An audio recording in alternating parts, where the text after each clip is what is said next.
ফজরের 2 রাকাত সুন্নতের পরে 100 বার দোয়াটি পড়ুন, দুনিয়া আপনার কাছে নত হবে, আপনি ধনী হয়ে যাবেন ইনশাআল্লাহ। নবীজি সাল্লাল্লাহু আলাইহি সাল্লাম সেই সাহাবীকে বললেন, তুমি কি ফেরেশতাদের দোয়া ও আল্লাহ তাআলার সৃষ্টিজীবের সকল সৃষ্টিজীবের তাসবিহ তুমি পড়ো না?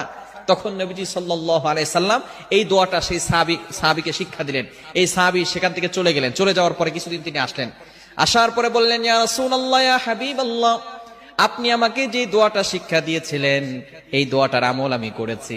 এই আমল করার ফলে আল্লাহ পাক রব্বুল আলামিন আমাকে এত পরিমাণ সম্পদ দিয়েছেন, এই সম্পদ রাখার জায়গা এখন আর আমার কাছে নাই। চমৎকার একটি দোয়া হচ্ছে সুবহানাল্লাহি ওয়া বিহামদিহি সুবহানাল্লাহিল আযীম আস্তাগফিরুল্লাহ, সুবহানাল্লাহি ওয়া বিহামদিহি সুবহানাল্লাহিল আযীম আস্তাগফিরুল্লাহ। কখন পড়বে? সুবহে সাদিকের সময়।